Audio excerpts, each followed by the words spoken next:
തൃശൂരിലെ പെരുവനം മഹാദേവ ക്ഷേത്രത്തിന്റെ മണ്ണിൽ കാലം കൊത്തിവെച്ച ഓർമ്മകളുമായി ഒരു ഗജരാജൻ തലയുയർത്തി നിന്നു രാമൻ. അവന്റെ കൊമ്പുകളിൽ സ്വർണ്ണ നെറ്റിപ്പട്ടം തിളങ്ങുമ്പോൾ കണ്ണുകളിൽ ഒരുതരം ശാന്തതയും എന്നാൽ ആഴത്തിൽ മറഞ്ഞുകിടക്കുന്ന ഒരു നൊമ്പരവും ഉണ്ടായിരുന്നു. ക്ഷേത്രത്തിലെ ഉത്സവപ്പറമ്പിൽ ചെണ്ടമേളത്തിന്റെ താളമുയരുമ്പോൾ രാമൻ തന്റെ പുതിയ പാപ്പാൻ കണ്ണന്റെ തലോടലിൽ മതിമറന്നു നിന്നു. കണ്ണൻ രാമന് കേവലമൊരു പാപ്പാനായിരുന്നില്ല, ഒരു രക്ഷകനും ആത്മസുഹൃത്തും കൂടിയായിരുന്നു.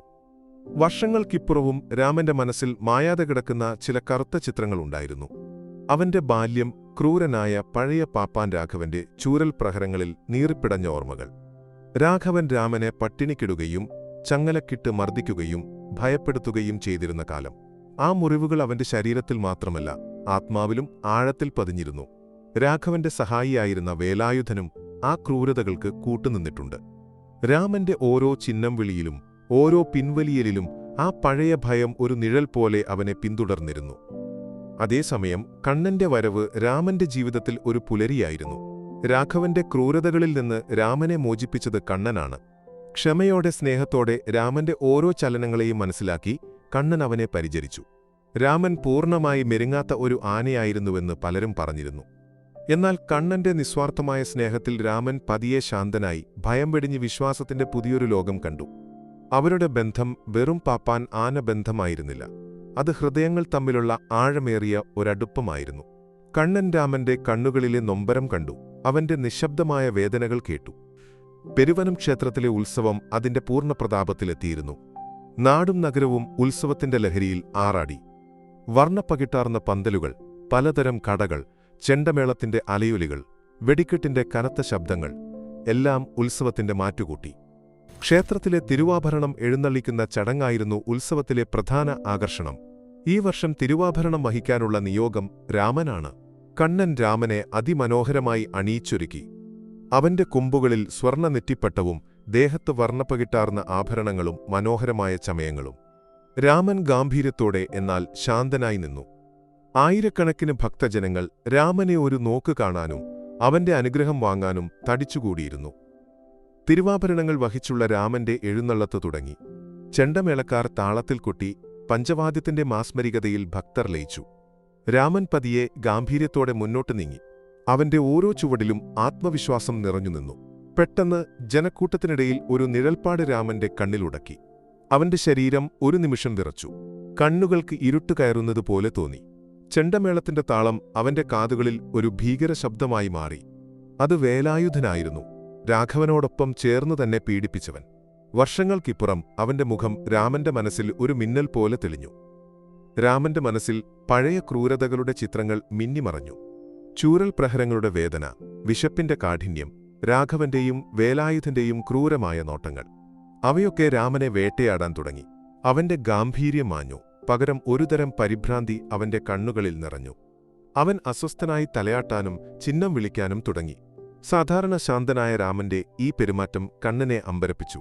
ഉത്സവത്തിരക്കിൽ ആദ്യം കണ്ണൻ അതത്ര കാര്യമാക്കിയില്ല.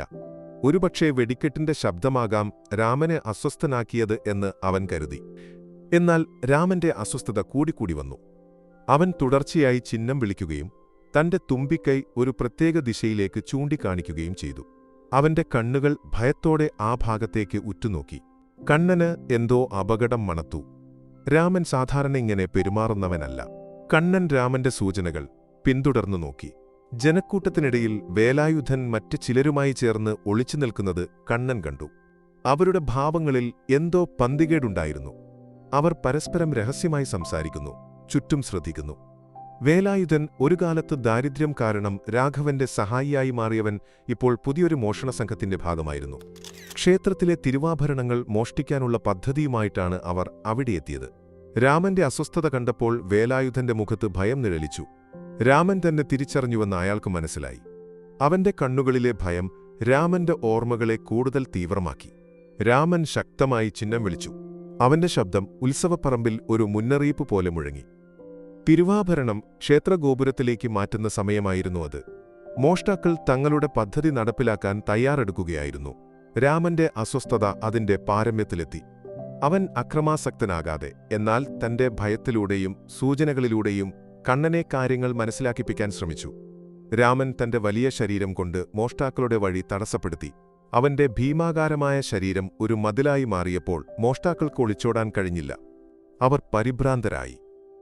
കണ്ണൻ രാമന്റെ സൂചനകൾ പൂർണ്ണമായി മനസ്സിലാക്കി. അവൻ ഉച്ചത്തിൽ നിലവിളിച്ചു, "കള്ളന്മാർ!